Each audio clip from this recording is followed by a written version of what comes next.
राम राम बहनों, आप सभी को हरतालिका तीज की बहुत बहुत बधाई और ढेर सारी शुभकामनाएं।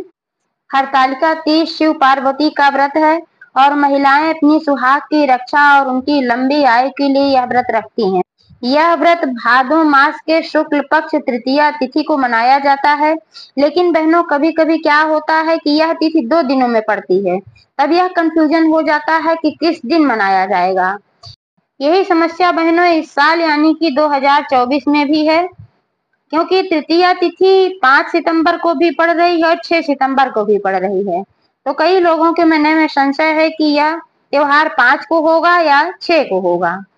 मैं बता दूं कि 5 सितंबर को 12:21 पर तृतीया तिथि प्रारंभ हो रही है और अगले दिन यानी कि 6 सितंबर को 3:01 यानी कि शाम के समय 3:01 तक यह तिथि रहने वाली है।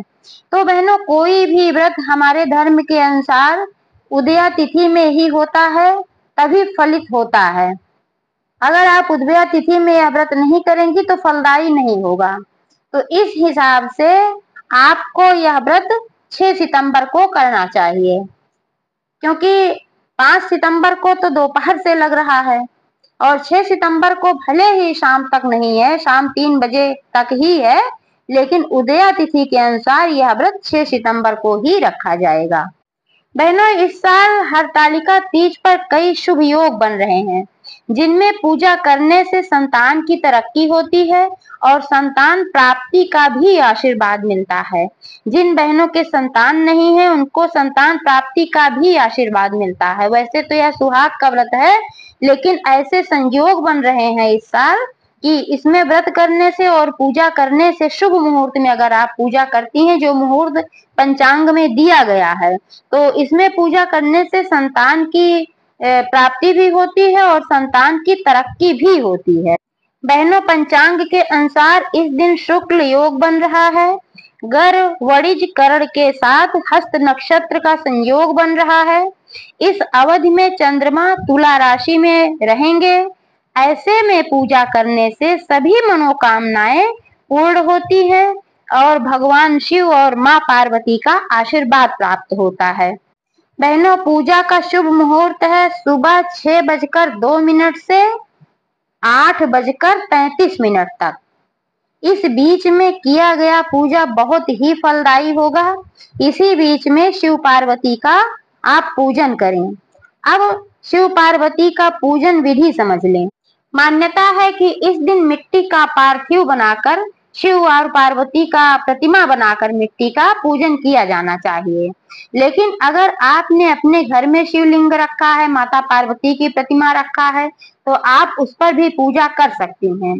और अगर आप पार्थिव नहीं बनाना चाहती हैं तो आप मंदिर में जाकर शिव पार्वती का पूजा कर सकती हैं। लेकिन शिव पार्वती के पूजन से पहले आपको गणेश भगवान की पूजा करना अनिवार्य है, क्योंकि गणेश भगवान का पूजन अगर आप नहीं करेंगे तो यह पूजा फलदायी नहीं होगा। इसलिए सबसे पहले प्रथम पूज्य गणेश जी का पूजन अवश्य करें। अब आइए जान लेते हैं कि गणेश जी का पूजन कैसे करना है। सबसे पहले आप तो सुबह उठकर स्नान ध्यान करें। ब्रह्म मुहूर्त में आपको उठना है, बहुत देर तक नहीं सोना है। स्नान ध्यान करने के बाद फिर श्री गणेश जी को स्नान कराएं। उसके बाद श्री गणेश जी को पुष्प चढ़ाएं, चंदन चढ़ाएं, रोली चढ़ाएं, सिंदूर चढ़ाएं। गणेश जी को गुड़हल का पुष्प बहुत प्रिय है, आप गुड़हल का पुष्प चढ़ाएं और दूर्वा अर्पित करें। 11 गांठों का दूर्वा अर्पित करें और इस बात का ध्यान रखें कि जब भी आप दूर्वा अर्पित करें, भगवान गणेश के सूंड को छूता हुआ हो वह दूर्वा, ऐसे ही नीचे नहीं रख देना है। अगर मूर्ति ज्यादा ऊंची है तो सूंड तक नहीं पहुंच पा रहा है तो सूंड में आपको दूर्वा फंसा देना है, लेकिन सूंड तक पहुंचना अनिवार्य होता है। धूप दीप दिखाएं और फिर लड्डू का भोग लगाएं। इसके बाद आप शिव और पार्वती का पूजन करें। शिवलिंग पर पंचामृत से स्नान कराएं, फिर शुद्ध जल से स्नान कराएं। उसके बाद शिवलिंग पर सफेद चंदन अर्पित करें, अष्टगंध अर्पित करें, भस्म अर्पित करें, बुक्का अर्पित करें, अबीर गुलाल अर्पित करें, भूल कर भी शिवलिंग पर सिंदूर न चढ़ाएं। अगर सिंदूर चढ़ाना है तो आप अर्घा पर सिंदूर चढ़ाएं, क्योंकि अर्घा पर जो होता है वह अशोक सुंदरी का स्थान माना गया है। अशोक सुंदरी भगवान शंकर की 5 बेटियों में से एक हैं, तो इसलिए अगर आपको सिंदूर चढ़ाना है तो अर्घा पर चढ़ाएं, शिवलिंग पर सिंदूर कतई ना चढ़ाएं, क्योंकि शिवलिंग बैरागी रूप होता है शिव जी का। सिंदूर नहीं चढ़ाना चाहिए, कोई भी सौभाग्य की वस्तु शिवलिंग पर नहीं चढ़ाना चाहिए। इसके बाद शिव जी को पुष्प अर्पित करें। शिव जी को धतूरे का पुष्प, शमी का पुष्प, मंदार का पुष्प बेहद प्रिय है।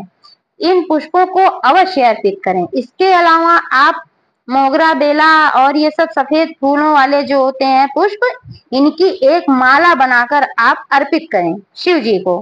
साथ साथ माता पार्वती का भी पूजन करें। माता पार्वती को लाल फूलों की माला अर्पित करें। आप गेंदे के फूलों की माला भी अर्पित कर सकती हैं और गुड़हल के फूलों की भी माला अर्पित कर सकती हैं, क्योंकि माँ को गुड़हल के फूल बेहद पसंद हैं।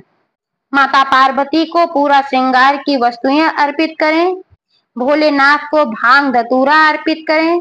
भांग का पत्ता, शमी का पत्ता और दूर्बा, ये सब भगवान शंकर को भी अर्पित किया जाता है। उसके बाद माता पार्वती और शिव जी को भी मीठा अर्पित करें। कोई भी मिठाई चढ़ाएं। शिव जी को सफेद मिठाई वैसे ज्यादा पसंद है, इसलिए शिव जी को बर्फी या पेड़ा चढ़ाएं और माता पार्वती को कोई भी मिठाई चढ़ाएं। भूल कर भी शिव जी पर केतकी का फूल न चढ़ाएं, क्योंकि केतकी का फूल चढ़ाने से भगवान शिव बहुत क्रोधित हो जाते हैं। धूप दीप जलाकर पूजन करें और अक्षत चढ़ाएं। भगवान शंकर को सफेद अक्षत चढ़ाएं। माता पार्वती और गणेश जी को पीला अक्षत चढ़ाएं। अंत में शिव जी की आरती करें। बहनों, यह हो गया सुबह का पूजन, और शाम के समय में भी आप मंदिर जाएं और इसी तरीके से भगवान शिव, गणेश जी और माता पार्वती का पूजन करें और उनसे प्रार्थना करें कि हे प्रभु, आप मेरी सभी मनोकामनाएं पूर्ण करें, मेरे बच्चों की रक्षा करें, मेरे सुहाग की रक्षा करें। तो माता पार्वती और शिव जी अवश्य आपकी मनोकामनाएं पूर्ण करेंगे। एक बार प्रेम से बोलो शिव पार्वती की जय।